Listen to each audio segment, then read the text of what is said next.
एक अध्याय उसका 19 से लेकर उसका 27 आयत तक हम लोग आज इस सुबह के वक्त देखेंगे।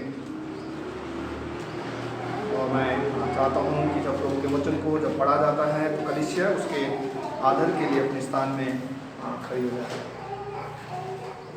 है। इस प्रकार से लिखा हुआ है, हे मेरे प्रिय भाइयों, या तो तुम जानते हो, अतः प्रत्येक व्यक्ति सुनने के लिए तो तत्पर, बोलने के लिए धीरजवान और क्रोध करने में धीमा हो, क्योंकि मनुष्य के क्रोध परमेश्वर की धार्मिकता का निर्वाह नहीं कर सकता। इसलिए सारी मिलनता तथा समस्त दुष्टता को दूर करके उस वचन को नम्रतापूर्वक ग्रहण कर लो जो तुम में बोया गया है और जो तुम्हारे प्राण को बचा सकता है। परंतु अपने आप को वचन पर चलने वाले प्रमाणित करो, ना कि केवल सुनने वाले जो स्वयं को धोखा देते हैं। यदि कोई मनुष्य वचन का सुनने वाला हो और उस पर चलने वाला ना हो, तो वह उस मनुष्य के समान है जो अपने प्राकृतिक मुंह दर्पण में देखता है। जब वह अपने आप को देखकर चला जाता है तो तुरंत भूल जाता है कि मैं कैसा था। परंतु जो व्यक्ति स्वतंत्रता की सिद्ध व्यवस्था को लगन से देखता रहता है और उस पर बना रहता है, वो सुनकर भूल नहीं जाता वरन फलप्रद कार्य करता है, इसलिए वह आशीष पाएगा। यदि कोई अपने आप को भक्त समझे और अपनी जीभ पर लगाम ना लगाए और अपने हृदय को धोखा दे, तो उसकी भक्ति व्यर्थ है। हमारे परमेश्वर और पिता की निकट शुद्ध और निर्मल भक्ति यह है कि अनाथों और विधवाओं की व्यथा में उनकी शुद्धि ले और अपने आप को संसार से निष्कलंक रखे।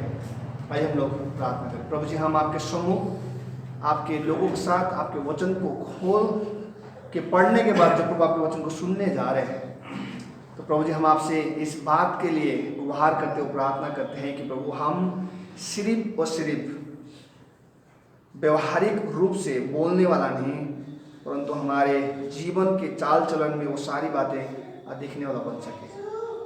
आप उस प्रकार से हमें प्रभु आप बनाएं जो प्रभु आपकी महिमा को प्रकट करें। आप उस प्रकार से हमारे जीवन में आशीषों को लेके आए जिसमें लोग निराश नहीं परंतु आपके करीब आने के लिए उत्साहित हो। प्रार्थना प्रभु यीशु मसीह आपके नाम से मांगते हैं, आमीन। आप सब अपने स्थान में कलीसिया बैठ सकते हैं। जैसे कि हम लोग लगातार याकूब के पत्री को देखते हुए आ रहे हैं और आज हम लोग उसी क्रम में फिर से हम लोग इस भाग में है। ये हमारा कलीसियाई रूप से हम लोग चौथी बार याकूब के पत्री में हम लोग पढ़ रहे हैं। और जैसे कि बताया गया कि याकूब की पत्री को लगातार ऐसे ही आने वाले और भी हफ्तों और महीनों तक देखते रहेंगे, ताकि जो प्रभु का वचन प्रभु के दास ने लिखा है उसको हम लोग सही से समझ सके। जिस बात को मैं चाहता हूँ कि आप लोग ध्यान दें आज के अब इस विषय में, जब हम लोग इस खंड को देखेंगे और बातचीत करेंगे, जिस बात को मैं चाहता हूँ आप इस प्रचार के बाद जो आप करें वो ये है कि आपको ये पता चले कि आपका जो विश्वास और जीवन जो है प्रभु में वो किस स्तर पर है, कहाँ पे है। कितने दफ़ा हम लोग अपने जीवन में इस बात को लेके बैठे हैं कि हम सही है, हम ठीक कर रहे हैं, और कितने दफ़ा लगता है हाँ सही भी है, ठीक भी है, लेकिन क्या प्रभु के वचन के अनुसार क्या हम लोग अपने जीवन को नाप रहे हैं, क्या उसको तोल रहे हैं और देख रहे हैं कि हम लोग सच में सही है कि नहीं है। इसलिए आज का जो वचन का जो मुख्य जो विषय जिसको हम चाहते हैं कि आप ध्यान रखें वो इस प्रकार से है कि व्यवहारिक प्रत्युत्तर हृदय की स्थिति। व्यवहारिक प्रत्युत्तर हृदय की स्थिति। जिस बात को मैं कहना चाह रहा हूँ इस शब्द से वो ये है कि जिस प्रकार से आप अपने व्यवहार में, अपने दिन जीवन में जिस प्रकार से आप अपने आप को प्रकट करते हैं, वो आप अपने हृदय को प्रकट कर रहे हैं कि आपके हृदय की स्थिति क्या है। यानी कि आपका जीवन जो आप अभी जी रहे हैं, जिस प्रकार से आप लोगों के साथ जवाबदेही हैं, जिस प्रकार से आप लोगों के साथ उठते बैठते हैं, जिस प्रकार से आप लोगों के साथ बातचीत करते हैं, आप किसी भी परिस्थिति में क्यों ना हो, आप अभी अभी खा के उठे हो, सो के उठे हो, अभी अभी आप निराशा से उठे हो, या आपका अभी अभी कुछ ऐसी बात है जिससे आपको बहुत ज़्यादा चोट पहुंचे हो, दुख पहुंचे हो, किसी भी समय जब आपका व्यवहारिक प्रत्युत्तर जो आता है, जब आप बोलते हैं, तो इस बात को ना भूले कि वो शब्द जो है आपके हृदय की स्थिति को क्या करता है, प्रकट करता है सामने वाले व्यक्ति को। जैसे कितने दफा जब आप लोग बातचीत करते हैं लोगों के साथ तो लोग पूछते हैं आप निराश है क्या, तो हम पूछते लोगों को, बोलते हैं आपको कैसे पता चला। वो इसलिए क्योंकि आपकी व्यवहारिक प्रत्युत्तर, आपका व्यवहारिक जीवन में उस समय आपकी जो परिस्थिति है बोलते समय या उनके सामने खड़ा होते समय वो चीजें प्रकट कर देता है, बता देता है आपकी स्थिति को कि आपका स्थिति कैसा है, आप क्या हो, आप क्या कर रहे हो। इसीलिए जो लेखक है इस बात को बताने की कोशिश कर रहा है, समझाने की कोशिश कर रहा है इस खंड में कि एक मसीह होने के कारण आपका जो व्यवहारिक प्रत्युत्तर जो है वो आपके हृदय की स्थिति को क्या करता है, बखान करता है, बताता है कि आपका जो विश्वास जो प्रभु में है वो क्या है।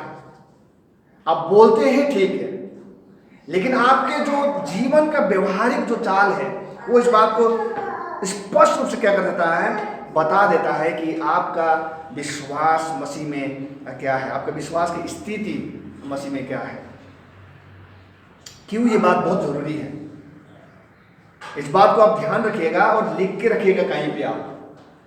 अगर आपका व्यवहारिक प्रत्युत्तर आपके दैनिक जीवन के किसी भी चीजों पर अगर स्थित है तो आपका जो दैनिक जीवन का जो प्रत्युत्तर है वो रोजाना बदलता रहेगा। जैसे मान लो साधारण रूप से अगर आपका जीवन का प्रत्युत्तर, आपका व्यवहारिक जीवन आपके जो देखने वाली चीजों में टिका हुआ है, जैसे मान लो कि मेरे पास अब बहुत अच्छी चीज है, जैसे मान लो कि आपको अच्छे कपड़े दिलाए गए, उस दिन आप बहुत खुश होते हैं, या आपको परिवार में चीजों का जो जोड़ना है वो होने लगे, आपको बड़ा अच्छा लगेगा, उस दिन आप बहुत खुश दिखेंगे।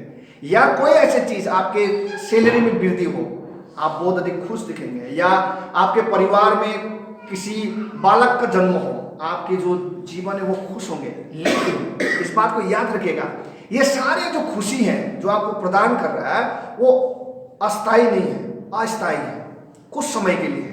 फिर आपको कुछ ना कुछ आप ढूंढते रहेंगे जिससे आप क्या होंगे, खुश होंगे। कल के दिन में फिर आप निराश होंगे। लेखक इस बात को बताने की कोशिश कर रहा है कि आपका जो आनंद है, जो स्थायी आनंद है, अगर वो परमेश्वर को छोड़कर, परमेश्वर को वचन को छोड़कर, यीशु मसीह के उस सुसमाचार को छोड़कर और किसी चीज में है, तो आपका डेली का जो प्रत्युत्तर है दैनिक जीवन में, आपका जो व्यवहार में, उसमें रोज बदलाव आता जाएगा, रोज कुछ ना कुछ होगा।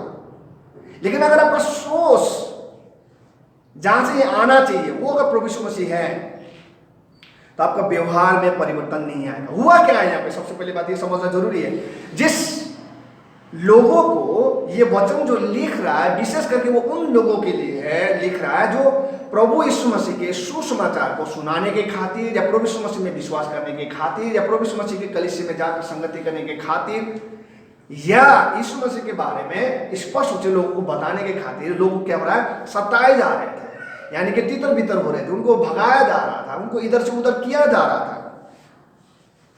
उस समय इस पत्र को लिखकर लेखक इस बात को बताने की कोशिश कर रहा है कि आपकी जो दैनिक व्यवहार है, आपकी जो जीवन का प्रत्युत्तर है, आपका जो बदलाव है, वो बताने की कोशिश कर रहा है कि वो अब मैच नहीं हो रहा है आपके उस जीवन के साथ, उस सुसमाचार के जीवन के साथ। पहले जब आपके जीवन में कुछ भी नहीं था, ठीक ठाक था, सताव नहीं था, सब कुछ शांत, सब कुछ था, तो ऐसा लगता था कि आप मानो कि स्वर्ग से उतरे हुए हो। लेकिन जो थोड़ा सा सताव आ गया या कुछ हो गया तो आपके जीवन इस बात को बता रहे हैं कि आपका जो जीवन में जो आनंद का, जो खुशी का जो दिखावा था, जो चीज था, वो सच में प्रभु के वचन से नहीं था। तो आज का वचन लेखक फिर से एक बार उत्साहित करने की कोशिश करता है, समझाने की कोशिश करता है, बताने की कोशिश कर रहा है कि क्यों हम लोगों को दोबारा से इस बारे में सोचने की जरूरत है, क्यों हमें परमेश्वर के वचन में, उसको सुसमाचार में अपने आप को स्ट्रॉन्ग करने की जरूरत है, उसमें जुड़े रहने की जरूरत है। इस बात को बताने की कोशिश करता है। कैसे? हमने खंड पढ़ा और उसकी शुरुआत इस प्रकार से होता है, इस प्रकार से कहता है, हे मेरे प्रिय भाइयों, यह तुम जानते हो प्रत्येक व्यक्ति सुनने के लिए तो तत्पर, बोलने में धीरजवान और क्रोध करने में धीमा। क्यों? कहता है क्योंकि मनुष्य का क्रोध परमेश्वर की धार्मिकता का निर्वाह नहीं कर सकता।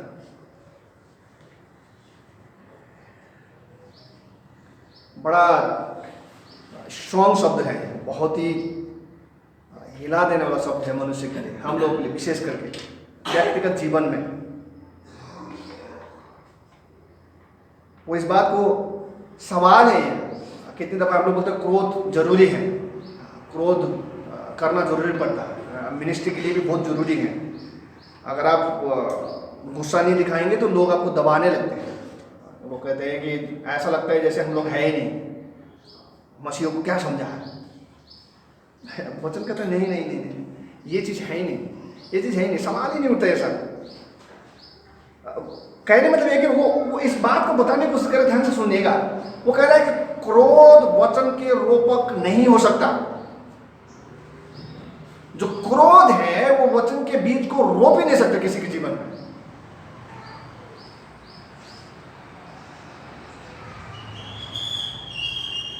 हम अगर ये बात कहें कि क्या क्रोध परमेश्वर के वचन के सेवकाई में कुछ भूमिका निभाते हैं, कितनी दफा लोग बोलते हैं कि भाई हम तो नहीं छोड़ेंगे, भाई प्रभु के वचन के लिए हम कुछ भी कर सकते हैं, हम कुछ भी कर देंगे। लेकिन बोलते नहीं नहीं नहीं, ऐसा हो ही नहीं सकता। क्या क्रोध परमेश्वर के वचन के सेवकाई में भूमिका निभा सकता है? नहीं, कतई भी नहीं। आप लोग पूछेंगे कैसे आप ये बोल रहे हैं, ऐसा हो नहीं सकता। लिखा 20 पद में, लिखा क्योंकि मनुष्य का क्रोध परमेश्वर की धार्मिकता का निर्वाह नहीं कर सकता। ऐसा हो ही नहीं सकता है कि क्रोध जो है वो परमेश्वर की धार्मिकता को लेके आया है, लोगों में धार्मिकता का जीवन लेके आया है, लोगों में वो परमेश्वर के प्रति विश्वास योग्यता को लेके आया है, विश्वास को लेके आया, ठहराव को लेके आया। ये हो ही नहीं सकता, ये हो ही नहीं सकता। क्रोध कब आता है? क्रोध कब आता है? जब आप कुछ चाहते हो और वो पूरा नहीं होता है, तब आपको क्रोध आता है। आपको कुछ इच्छा है, आप कुछ पाने वाले थे, आपको कुछ मिलने वाला था और किसी ने रुकावट पैदा कर दी। क्रोध तब आता है जब आपको ऐसा लगता है कि मैं कर सकता था, मेरे से हो सकता था, मेरे को मिल जाता था, तो आपको क्रोध आता है। एक बात को याद रखिएगा, जो जीवन है, अनंत जीवन, जो परमेश्वर की ओर से जो जीवन दिया गया एक हमको, मसीहों को, विशेष करके प्रभु ने, जो विश्वास करने वाले, प्रभु मसीह विश्वास करने वाले लोगों को, वो आपके कार्य पर आधारित नहीं है। इस बात को आप स्पष्ट कीजिएगा। वो आपके कार्य पर कभी भी आधारित नहीं है, वो परमेश्वर का अनुग्रह है आपके ऊपर, वो मेरे ऊपर। क्या क्रोध लोगों के जीवन में परमेश्वर की धार्मिकता को ला सकता है? नहीं ला सकता, हो ही नहीं सकता। वो इस बात को बताने की कोशिश कर रहा है कि अगर आप परमेश्वर के लोग हैं, परमेश्वर के सुसमाचार के सेवक हैं, इसीलिए इस बात को कहता है कि आपको क्रोध करने में क्या होना चाहिए? धीमा होना चाहिए। इस बात को भी आप याद रखिएगा, इस बात को भी याद रखिएगा। जब वचन में इस बात को बोल रहा है कि क्रोध करने में धीमा, इसका मतलब ये है कि मनुष्य होने के नाते इस जीवन में, इस संसार में कोई ऐसे व्यक्ति नहीं जिसको क्रोध ना आता। लेकिन ये भी प्रभु के वचन में लिखा हुआ, क्रोध कर परंतु पाप मत। क्रोध होता है, आता है आपको बहुत सारे विषयों में, लेकिन वो क्रोध किसी लाभ का नहीं है। विशेष करके इस समय जब लोग सताव से होके जा रहा है, मुश्किल से होके जा रहा है और परेशानी से होके जा रहा है, उस समय इस बात को बोलने की कोशिश कर रहा है। इसका क्या संबंध है इसके साथ? संबंध है, संबंध है दोनों प्रकार से। एक सकारात्मक रूप में भी है और एक नकारात्मक रूप में भी है। क्यों? क्योंकि आप क्रोध में कभी भी परमेश्वर की महिमा को नहीं ला सकते।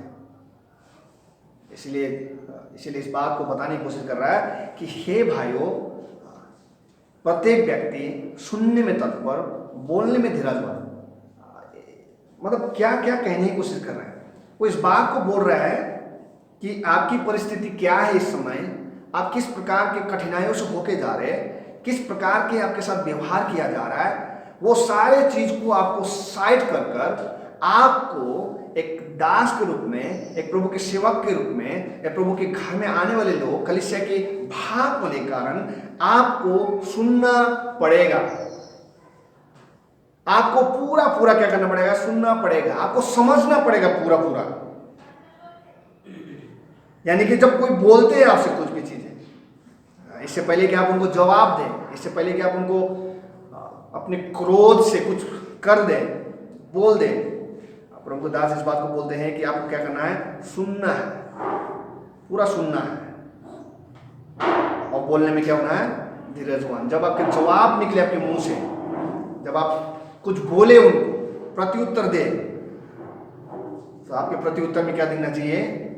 वो धीरज दिखना चाहिए, वो प्रेम दिखना चाहिए, प्रभु मसीह का वो धार्मिकता दिखना चाहिए। ये बात यहाँ पे क्यों लिखा गया है? क्यों ये सारी चीजें यहाँ पे लिखा जा रहा है? क्यों लेखक इस बात को बोलने की कोशिश कर रहे हैं?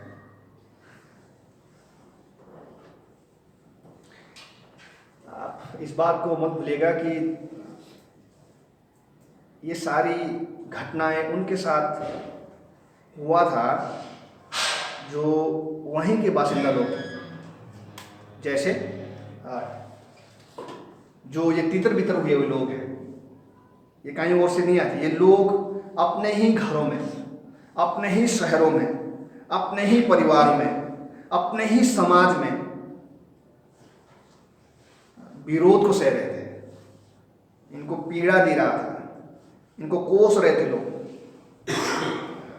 डरा रहे थे, धमका रहे थे। जब इन सारी चीजों का लोग सामना कर रहे थे, उस समय इस बात को लेखक लिख रहे हैं। कारण क्या है? कारण यह था कि ये लोग इस बात को कह रहे थे कि प्रभु यीशु मसीह मेरा परमेश्वर है और उसका प्रचार मैं करूंगा। इनको मारा जा रहा था, पीटा जा रहा था, भगाया जा रहा था। ऐसे समय में ये वचन लेखक जो है बोल रहा है। लेखक इस बात को पूछ रहा है, लेकिन इस बात को पूछने की कोशिश कर रहा है। वो बोल रहा है, वो बोल रहा है कि जो वचन तुम्हारे जीवन में बोया गया था, जो वचन तुम्हारे हृदय में बोया गया अंदर, वो कहां है? वो अब कहां है इस समय, इस परिस्थिति में? विशेष करके आज के समय में मान लो कि हम सारे लोग जो आज के समय में, आज की परिस्थिति में हैं, अलग अलग स्टेट में, डिस्ट्रिक्ट में हम लोग रहते हैं, अलग अलग परिवार में, अलग अलग परिवेशों में रहते हैं। आप लोग अलग अलग प्रकार के सताओं से होके जा रहे हैं। हो सकता है आप पारिवारिक सताओं से होके जा रहे हैं, पारिवारिक विरोध से होके जा रहे हैं। हो सकता है आप सामाजिक रूप से विरोध को सह रहे हैं। हो सकता है आप राष्ट्र रूप से आप सताओं को सहने की कोशिश, सताओं से होके जा रहे हैं। इस समय, इस परिस्थिति में, ऐसे टाइम में आपका जो व्यवहार है, आपका जो सुसमाचार के प्रति जो विश्वास है, जो निडरता था, वो आज कहां पे है? आप इस बात को दिखाने की कोशिश कर रहे हैं कि हम भी सामर्थ्य लोग हैं, हम भी पावरफुल हैं, हम भी ताकतवर हैं। हाथ लगा के देखें, हम भी दिखा देंगे। ये प्रभु के वचन को कभी नहीं फैला सकता। किस मुंह से आप प्रभु यीशु मसीह के बारे में बताएंगे? किस मुंह से आप सुसमाचार को सुनाएंगे? ये धार्मिकता को नहीं ला सकता। स्पष्ट वचन कहता है, बस 20 पद की, आपके क्रोध परमेश्वर के धार्मिकता को लोगों के जीवन में नहीं ला सकता। लेकिन सवाल यह है कि आपके जीवन में जो वचन बोया गया, वो कहां है इस समय, ऐसे परिस्थिति में? 22 पद में लिखा हुआ, परंतु अपने आप को वचन पर चलने वाला प्रमाणित करो, ना कि केवल सुनने वाला जो स्वयं को धोखा देता है। 23 पद कहता है कि यदि कोई मनुष्य वचन का सुनने वाला हो और उस पर चलने वाला ना हो, तो वो मनुष्य के समान है जो अपने प्राकृतिक मुंह को दर्पण में देखता है। और 24 पद तो और सही बोलता है, वो तो ऐसे लोग वो है जो थोड़े देर अपने चेहरा को देखता है और बाहर निकलते भूल जाते हैं। आप कौन है? प्रभु यीशु मसीह के सुसमाचार के सेवकाई के कारण आपके जीवन में अगर मुश्किलें आ रहा है और आप इस बात को कहने की कोशिश कर रहे हैं, हम इस बात को मानने के लिए तैयार हैं, लेकिन आपके व्यवहार कुछ और बता रहा है, आपके प्रत्युत्तर कुछ और बता रहा है। इतिहास पलटा के देखिए, प्रभु के सुनने वाले लोग, वचन के मानने वाले लोग, उस समय उनका प्रत्युत्तर कैसा था। बड़ा सुंदर लगता है मुझे जब मैं पत्रस और यूहन्ना के बारे में पढ़ता हूँ और उनके जीवन के बारे में सुनता हूँ, और उन्होंने जिस प्रकार से उनको जब महासभा में खड़ा किया गया, उनको जब डांटा गया, उनको धमकाया गया, उनको जब बोला गया, उस समय उन्होंने वचन को सुनाना बंद नहीं किया। उन्होंने सिंपल रूप से इस बात को बोला कि भाई हम प्रभु यीशु मसीह के बारे में नहीं बोलेंगे तो किसके बारे में बोलेंगे। उनके मन में कसक भी डर नहीं था, और ना उनके जीवन में कोई ऐसा क्रोध का प्रतिक्रिया हम देखते हैं जिसके कारण से उनको मारा गया, पीटा गया। और बड़ा अचंभा की बात है, जब वो बाहर निकले तो इस बात को लिखता है वो बहुत आनंदित हुए, वे लोग बहुत खुश हुए, और कहता है उन्होंने उस दिन प्रभु को धन्यवाद दिया, पर कहा कि प्रभु आपका धन्यवाद हो कि आज तो हम सच में आपने जो वचन कहा था वो पूरा हो गया, कि मेरे लिए तुम्हें सताया जाएगा, तुम्हें मारा जाएगा। देखिए, सोच देख लीजिए, ये जीवन जो है लोगों के जीवन में धार्मिकता को लेके आता है। ये जो स्वभाव है वो मनुष्य के जीवन में, जो इस बात को नहीं समझ रहा है कि प्रभु यीशु मसीह कौन है, प्रभु यीशु मसीह क्यों इस संसार में आया, आपके इस स्वभाव से उनके जीवन में धार्मिकता आ सकती है। लेकिन आपका जो स्वभाव दिखाई दे रहा है इस समय, वो इस बात को कहने की कोशिश कर, वो अलग ही दिखाई दे रहा है, वो अलग ही दिखाई दे रहा है, जो सही नहीं है, जो सही नहीं है। कारण क्या है? कारण क्या है? क्यों लेखक इस बात को बोलने की कोशिश कर रहा है? क्योंकि उसको ये मालूम है और इस बात को बोलने की कोशिश कर रहा है। 26 आयत में देख लीजिए, वो बोल रहा है यदि कोई अपने आप को भक्त समझे और अपने जीभ पर लगाम न लगाए। समझे क्या बोल रहा है? वो बोलने की कोशिश कर रहा है कि आप प्रभु के वचन को सुनने वाला, प्रभु के वचन में चलने वाला और प्रभु के साथ चलने वाला व्यक्ति, आप इस बात को बोलते हैं, लेकिन जब आपके जीवन में मुश्किलें आ रही है, जब आपके जीवन में इस प्रकार का परेशानी आ रही है, तो आपका जो जुबान है, आप जिस भाषा का उपयोग कर रहा है, जिस प्रकार से आप बोल रहे हैं, वो इस बात को कतई भी नहीं दिखा रहा है कि आप परमेश्वर के दास हैं, आप परमेश्वर के विश्वासी हैं। आपके जीवन से कतई भी नहीं दिखाई दे रहा। और इस बात को वो कहने की कोशिश करेगा, अगर आप ये बोलते हैं कि मैं परमेश्वर का भक्त हूँ और प्रभु यीशु मसीह के सुसमाचार को विश्वास करने वाला एक विश्वासी हूँ, इस बात को आप बोलते हैं, लेकिन अगर आपके जीवन में इस प्रकार के प्रतिक्रिया दिखाई दे रहा है, तो वो इस बात को बोलते हैं कि अगर आप ये सोच रहे हैं कि इन सारे चीज़ों से प्रभु यीशु मसीह का सुसमाचार फैलेगा, प्रभु यीशु मसीह के दिए गए उस धार्मिकता लोगों के जीवन में आएगा, तो आप गलत हैं। ऐसा हो ही नहीं सकता, ऐसा हो ही नहीं सकता। वो बोल रहे हैं क्योंकि मनुष्य क्या क्रोध परमेश्वर की धार्मिकता का निर्वाह नहीं कर सकता। कलिसिया रूप से आपको हो सकता है समझ में आ रहा होगा, ये सवाल बना रहेगा हमेशा हमारे जीवनों में। क्रोध जो है उसका उपयोग आपके जीवन में कितना है, किस प्रकार से कर रहा है। विशेष करके आप जब कष्ट से होके जाते हैं, जब आप मुश्किल से होके जाते हैं, जब आपको सताया जा रहा है या पीड़ित किया जा रहा है, आप किस प्रकार से जवाबदेही हैं, ये चीज सोचना बहुत जरूरी है। नहीं तो फिर सब कुछ गड़बड़ हो जाएगा। क्यों लेखक जो है इस बात पे जोर दे रहा है? क्यों लेखक इस बात को बोलने की कोशिश कर रहा है? वो इसलिए भी है, आप इस बात को याद रखिएगा, कुछ लोग, कुछ समूह जो प्रभु के वचन को सुनाने वाले लोग, इस प्रकार के परिस्थितियों को होने के कारण वो शांत हो गए, वो शांत हो गए, अपने परिवारों में, अपने कामों में, अपने चीज़ों में लग गए, और अब उनके जीवन में वो चीज़ दिखाई नहीं देता। और बड़े शांत है, बड़े खुश है वो अपने जीवनों में। और लेखक इस बात को बोलने की कोशिश 25 पद में आप ध्यान देखिए क्या बोल रहा है। 25 पद में कहता है, परंतु जो व्यक्ति स्वतंत्रता की सिद्ध व्यवस्था को लगन से देखता रहता है और उस पर बना रहता है, वो सुनकर भूल नहीं जाता वरन फलप्रद कार्य करता है। यानी कि फलदाय, यानी कि वो एक ऐसा व्यक्ति जो प्रभु के वचन को अपने जीवन में जिसने रखा है, और जो व्यक्ति प्रभु के वचन के लिए सताया जाता है या पीटा जाता है या मारा जाता है, उस व्यक्ति के जीवन में क्रोधित जीवन नहीं, विरोधी जीवन नहीं, परंतु आप उसके जीवन में फल को देख सकते हैं, क्योंकि वो फलदायी होता है, वो फलप्रद कार्य करता है,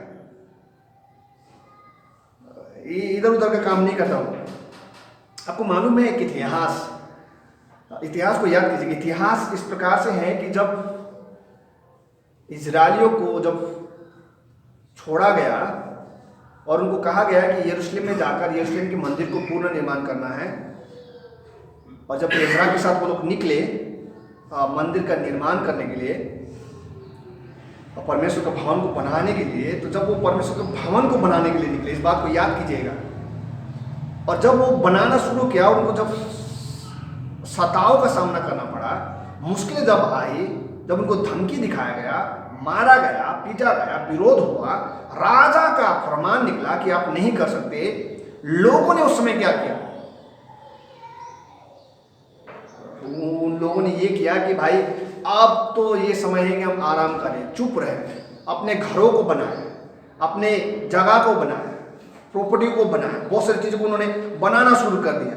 बोलते हैं हम परमेश्वर के भवन को नहीं बनाएंगे, परंतु बाकी चीज तो कर ही सकते हैं, अब बहुत सारी चीजें करने लगे। इसीलिए परमेश्वर के दासों को वहां पे भेजना पड़ा, हबक्कुक को भेजना पड़ा, जकरयाह को भेजना पड़ा, और इस बात को बोलना पड़ा कि अगर तुम ये सोच रहे हो कि हम इन सारी चीजों को बनवाएंगे पहले और हम लोग सामर्थ्य हो जाएंगे फिर हम लोग परमेश्वर को भवन को बनाएंगे, तो प्रभु कहता है कि श्रापित हो चुके हो तुम लोग। कहता है कि तेरे घर में आशीष नहीं है। क्यों? क्योंकि जिस जिम्मेदारी को तुझे दिया गया था उससे तू क्या हो गया? भटक गया है।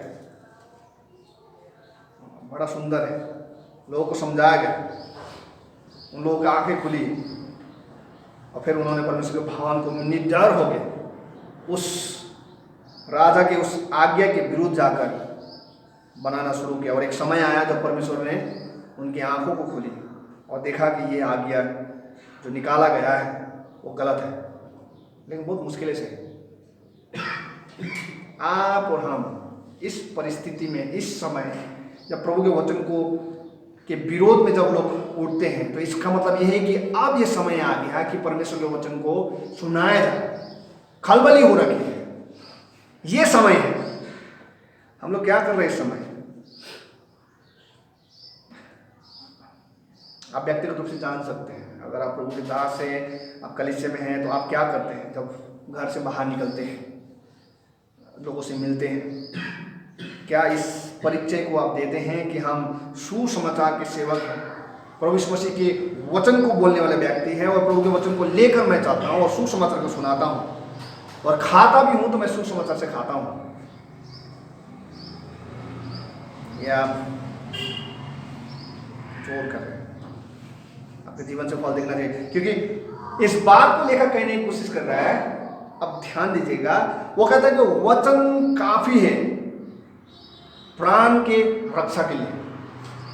अब देखिएगा, बड़ा सुंदर शब्द लिखा है, आपको फलदायी होना है और उस फलदायी होते समय आपके जो कार्य है सुसमाचार के सेवकाई में, अगर आपको ये लग रहा है कि ये सब कुछ करने के दौरान कहीं मैं मर ना जाऊं, मुझे मार ना दिया जाए, मेरे घर से मुझे निकाल ना दिया जाए, मुझे समाज से निकाल ना दिया जाए, मुझे इस देश से ना निकाल दिया जाए, उस बात को आप देख कर, सोच कर, डर कर अगर आप चुप हैं या आप अपने क्रोध में आकर आप इस बात को दिखाने चाह रहे हैं कि कोई मुझे कुछ करके दिखाए, वो सब गलत है। वो कहता है क्यों? क्योंकि वो कहता है कि सिर्फ वचन जो है वो काफी है आपके प्राण का रक्षा के लिए। वो अभी कहता है 21 पद में, वो कहता है कि उस वचन को नम्रतापूर्वक ग्रहण कर लो जो तुम में बोया गया है, तुम्हें बोया गया है, तुम्हें डाला गया है। बता क्यों? वो कहता है जो तुम्हारे प्राण को बचा सकता है, यानी कि वो वचन काफी है आपके लिए। यू डोंट नीड एनीथिंग, आपको कुछ भी चीज की जरूरत नहीं है, किसी शक्ति की जरूरत नहीं है आपको। कितने लोग आपके पीछे खड़े, कितने भीड़ आपके तरफ है, कौन सा समाज आपके साथ है या कौन सा समाज आपके विरोध में है, कौन आपको पसंद करता है, कौन आपसे नफरत करता है, इन सारे चीजों में सोचने की जरूरत आपको नहीं है। आपका सोच जो है वो ये है कि आपको दिन रात प्रभु के वचन में ध्यान देने की जरूरत है। इसीलिए परमेश्वर ने जब यहोशू को जब बड़ी जिम्मेदारी दी थी मूसा के बाद में, तो उसको क्या दिया था? उसको सिर्फ एक ही चीज दिया था।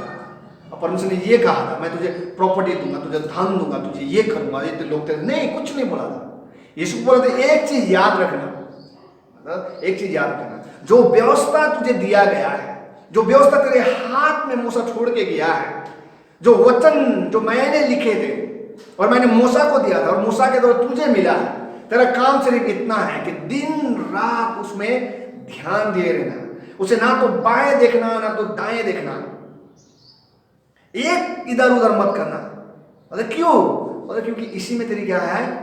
सफलता है। इसी से तू प्रभावशाली होगा, इसी से तू सनातन बना रहेगा, तेरे कार्य सफल होंगे। आप सताव से होके जा रहे हैं, मुश्किल से होके जा रहे हैं, तो तिड़कम ना लगा है, अपने ओर से सोचने की कोशिश ना करेगा, अब मैं ये करूंगा, अब मैं ये करूंगा, अब मैं वो करूंगा, तो वो सीधा करे, सिर्फ वचन ही है जो आपके प्राण को बचा सकता है और कोई नहीं है। अगर आप ये सोच रहे हैं कि ये मुझे वचन, ये मुझे बचा सकता है, वो मुझे बचा सकता है, वो मुझे जेल में जाने से बचा सकता है, वो मुझे जेल से निकालने में सहायता करता है, ये मेरे दोस्त है इस जगह में, उस स्थल में, आप इन सारी चीजों को ढूंढने की कोशिश मत कीजिए। आप वचन में लगे रहिए, वचन के सुसमाचार। अगर आपको कुछ हो भी जाता है, परमेश्वर रास्ता खोलेगा। वचन इस बात को बहुत सारी जगह में इस बात को बोला है वचन। वो कहता है कि जब पतरस जेल में बंद था तो परमेश्वर के लोगों ने जब दुआ किया, स्वर्गदूत आया, वो पतरस को वहां से निकाला और लेके चला गया बाहर। कोई रोक नहीं सकता, आपको बता रहा हूं, कोई नहीं रोक सकता। जब उनको जेल में डाल देगा तो गीत गा रहे हैं, आनंद से भजन गा रहे हैं। आनंदित रहिए। आपके जीवन में लिए गए आपके द्वारा जो निर्णय है उससे बदलाव नहीं आता, बदलाव प्रभु के वचन से आता। आप किसी को नहीं बचा सकते, परमेश्वर का वचन जो है वो काफी आपके जीवन में। हमें किसी और की ओर देखने की जरूरत नहीं है, हमें किसी और चीज की जरूरत नहीं है। आपके पास होना आपके लिए काफी है।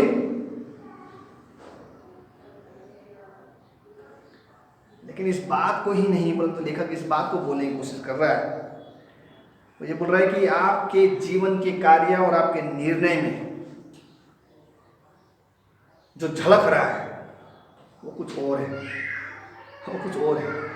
इसलिए इस बात को हमें ध्यान रखना है कि याकूब जिस बात को बोलने की कोशिश कर रहा है वो यह है कि आपके अंदरूनी विश्वास का बाहरी पटीकरण की बात नहीं कर रहा। वो विश्वास और कर्म को अलग करने की कोशिश नहीं कर रहा। वो इस बात को बोलने की कोशिश कर रहा है कि आपका जो विश्वास है, आप जो बोल रहे हैं, आपके कार्य में नहीं दिखाई दे रहा है। इसी प्रकार से आज के समय में भी मैं इस बात को कह सकता हूं, जिस प्रकार से प्रभु का वचन के लिए लोग सताए जा रहे हैं, मारे जा रहे, लोग बोलते बहुत ज्यादा कष्ट। ये पहली बार नहीं हो रहा है,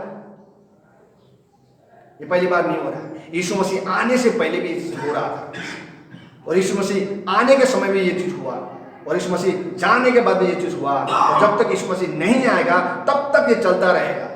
ये परमेश्वर का बनाया हुआ योजना है, और इस बात को सत्य रूप से कहता है। इसलिए आपको इधर उधर देखने की जरूरत नहीं है। आपके जीवन से जो दिखाई दे रहा है उससे याकूब को दुख है।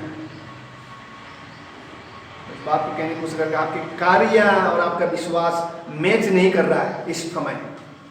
पहले ठीक था, जब सताव नहीं था, मुश्किल नहीं था। कितनी दफा हम लोग भी जब वचन की सेवकाई के लिए निकलते हैं, या आप लोग कहीं वचन की सेवकाई को सीखने के लिए जाता है किसी चीज के लिए, अब बहुत सारे लोग बोलते हैं ये पहले बहुत अच्छा था ये जगह, अब बड़ा मुश्किल होने लगा है, कष्ट होने लगा है। कुछ नहीं हुआ है, पहले भी वैसे था, आज भी वैसे ही है।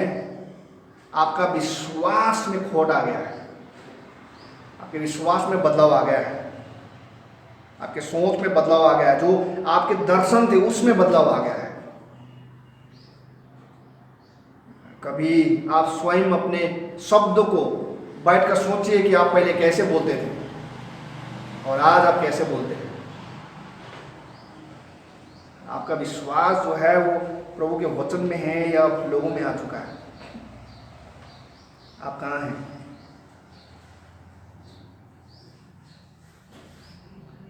विशेष करके उस समय जब आपको लोग पहचानते हैं कि ये सुसमाचार के प्रचारक हैं, ये प्रभु यीशु मसीह में विश्वास करने वाला व्यक्ति है, और उस पहचान के कारण जब आपको सताया जाता है तो आप क्या बोलते हैं? क्या आप इस बात को स्वीकार करते हैं कि मैं प्रभु यीशु मसीह के वचन को प्रचार करने वाला व्यक्ति हूं, या आप छिपाते हैं? हाँ, अपना पहचान ना छुपाइएगा। ये शरीर तो कुछ समय के लिए है। इस शरीर के आनंद और पारिवारिक सुख के कारण आप कुछ मत कीजिए। प्रभु यीशु मसीह भी जो पैदा हुआ था वो गाय के गौशाले में पैदा हुआ था, उसको कुछ भी नहीं मिला। और आज के दिन में जो चीज़ आपके पास है वो सारा चीज़ भी छीना जाता है। जाने दीजिए यीशु मसीह के सुसमाचार के लिए, क्योंकि यीशु मसीह अगर आपको मिल गया है, आपको किसी चीज़ की जरूरत नहीं है। बड़ा सुंदर रूप से हम लोगों ने प्रभु के दास को वचन को भी सुना था पिछले कुछ दिन पहले कॉन्फ्रेंस में। इस बात को वो बता रहा था कि वो बोल रहा है कि यीशु मसीह को जब लोग पहचानते हैं सच्चे रूप से,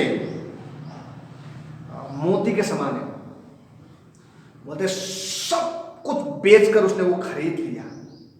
कहने मतलब क्या है? वो इस बात को कह रहा है कि जब मसीह आपके जीवन में आ जाता है तो आपका जो जीवन का प्रत्युत्तर है वो संसार के हिसाब से नहीं होता। आप सब कुछ त्यागने के लिए तैयार हैं। पौलुस इस बात को कहता है कि मैं सब कुछ छोड़ने के लिए तैयार हूं। वो तो मैंने भूखा रहना सीख लिया है, मैंने प्राप्त में रहना सीख लिया, मुझे किसी सब कुछ को मैं पूरा समझता हूं। अगर आपके जीवन में आपने इस बात को लेकर चला है कि मैं प्रभु के वचन के प्रचारक और सब कुछ मेरे लिए पूरा है, आपको कोई रोक नहीं सकता प्रभु के वचन को सुनाने के लिए। आपके व्यवहार और आपके विश्वास में कोई बदलाव नहीं आएगा। परिस्थिति आपके जीवन में आनंद को कभी भी काट नहीं सकता, चाहे आपके घर में अच्छे चीज खाने के लिए हो या ना हो, बनाने वाला अच्छा चीज हो या ना हो, आपके घर भरा हुआ या खाली हो, आपके परिवार में आनंद कभी कम नहीं होगा, क्योंकि आनंद का जो स्रोत प्रभु यीशु मसीह वो आपके जीवन में है, आपके साथ है। दुनिया की ताकत आपको बचा नहीं सकता, आपको हिला भी नहीं सकता, बचा नहीं सकता। इसका मतलब ये कि अगर आप ये सोच रहे हैं कि संसार मुझे बचाएगा तो फिर गलत है। लेकिन अगर आप ये सोच रहे हैं कि मैं प्रभु यीशु मसीह को सुसमाचार सुनाने के कारण लोग मुझे सता रहे हैं, मुझे कुछ कर रहे हैं, आपको हिला नहीं सकता, आपको हिला नहीं सकता। बड़ा सुंदर एक गवाही प्रभु के दास ने अपने वचन में दिया, अपनी गवाही इस प्रकार से था कि जब सुसमाचार के प्रचार जब किया जा रहा था और जब उस समय उस देश में ये फरमान आया कि प्रभु यीशु मसीह का सुसमाचार आप प्रचार नहीं कर सकते, आपको मारा जाएगा, आपको पीटा जाएगा, आपको बहुत कुछ किया जाएगा और आपको समाप्त किया जाएगा, वो पादरी ने और प्रभु के वचन को सुनाने लग गया और अधिक प्रभु के वचन को प्रचार करने लग गया और उसको पकड़ा गया एक दिन। और उसको पकड़ने के बाद उसको जेल में बंद कर दिया गया और इस बात को बताया गया कि हम कल आपको मृत्युदंड देंगे। जब रात में जब किया, उस व्यक्ति के साथ मिला और बातचीत की गई और पूछा गया उसको कि आपकी क्या इच्छा, आप क्या चाहते हैं, और उसने बोला कि आप परमेश्वर के वचन के विरोध में नहीं है। अब क्या बोल रहे हैं आप लोग? ये बोलते हैं कि हम परमेश्वर के वचन को फैलने नहीं देंगे, पूरा होने नहीं देंगे। बोलते नहीं, आप भी शामिल हैं, आप भी कहीं ना कहीं परमेश्वर की उस इच्छा को, योजना को पूरा करने में ही लगे हुए हैं। आप लोग ये बोल रहे हैं कि हम नहीं करते, आप कर रहे हैं। मतलब कैसे? उसने बोला कि बाइबल में परमेश्वर के वचन में लिखा हुआ है कि लोग तुम्हें सताएंगे और लोग तुम्हें मेरे नाम से मारेंगे तो तुम मारे जाओ, और अगर आप मुझे मारने जा रहे हो आप कैसे कह सकते हो कि आप परमेश्वर के वचन को पूरा नहीं कर रहे हो। हाँ, आपको वो नहीं मिलेगा जो मुझे मिलेगा, लेकिन हम पूरा कर रहे हो। बंदा डर गया और उसने बोला, बोलते मैं कभी भी तेरे परमेश्वर की इच्छा पूरा नहीं करूँगा, तू आज के बाद मारा नहीं जाएगा, और छोड़ दिया। तो बोलते मैं घूम घूम के प्रचार करता हूँ अब तो। बोलते क्यों? बोलते मैं तो ऐसे मरा हुआ, पाना कुछ है नहीं, यही मेरा जीवन है। इसलिए तो पौलुस को जब मारा गया और मार के फेंक दिया गया, जब उठा तो क्या किया उसने?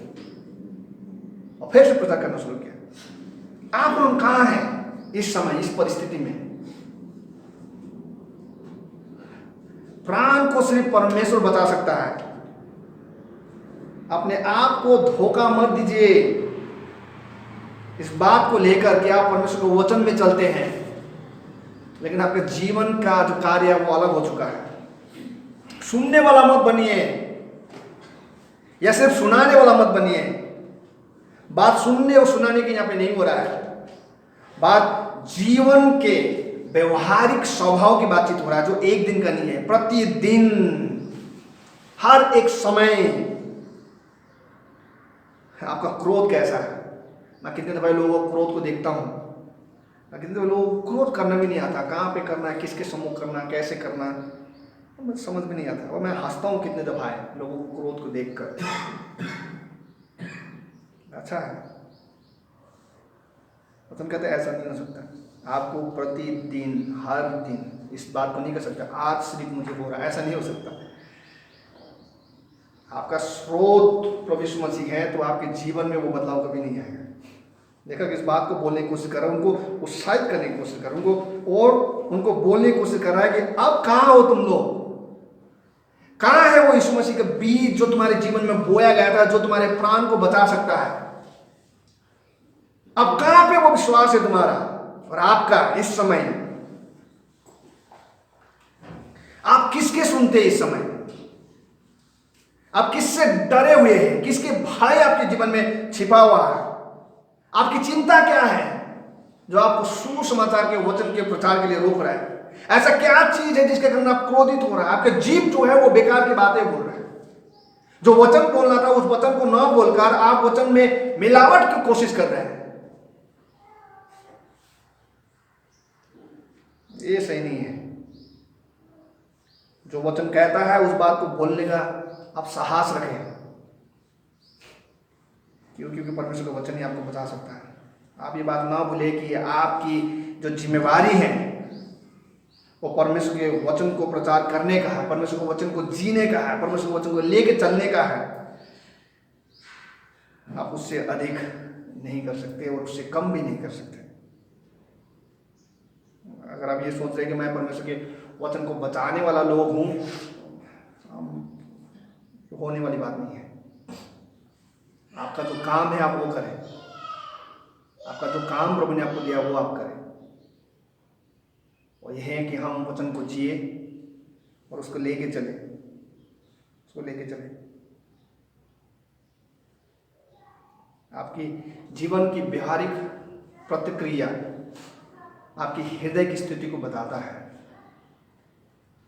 आपके अंदर के विश्वास जो है बाहर प्रकट होना चाहिए, चाहे वो सुख के समय में हो, चाहे वो दुख के समय में हो, चाहे वो प्राप्त के समय में हो या कमी के समय में हो, चाहे आपका बढ़ाई लोग कर रहे हो या आपके गले में तलवार रखा गया हो, चीजें एक होना चाहिए। क्यों? कि वचन इस बात को कहता है कि परमेश्वर का वचन आपके आत्मा को, आपके हृदय को, आपके प्राण को बचाने के लिए काफी है। और अब सताए भी जा रहे हैं तो लोग आपको इसलिए नहीं सता रहे कि वो सामर्थ्य है, लोग इसलिए सता रहे हैं क्योंकि परमेश्वर का वचन आप क्या कर रहे हैं, बोल रहे हैं। शैतान चुप तो नहीं रहेगा, इसलिए इस बात को आप ध्यान रखें। प्रभु जी, हम आपका धन्यवाद करते हैं आपके वचन के लिए, विशेष करके जब वो आपके वचन को लेके चलते हैं। समय के अनुसार बहुत सारी चीज़ें प्रभु बदलती हुई दिखाई देता है, लेकिन हमें पता है प्रभु का सारा चीज़ जो होता है और जो होगा आपके नियंत्रण से बाहर नहीं है। तो प्रभु इस बात के लिए हम प्रार्थना करते हैं कि आप हमारे जीवन में आपके प्रति जो विश्वास है वो संसार के चीज़ों के कारण कनेक्ट भी बदलाव ना है। जो हम अंदर आपके प्रति विश्वास करते हैं वो हर एक परिस्थिति में हम बाहर प्रकट कर सकें। हमारे व्यवहार में, हमारे जीवन के प्रत्युत्तर में, लोगों के प्रति जो व्यवहार है, प्रत्युत्तर है, वो हमेशा प्रभु यीशु मसीह आपके स्वभाव के समान है। प्रार्थना प्रभु यीशु मसीह आपके नाम से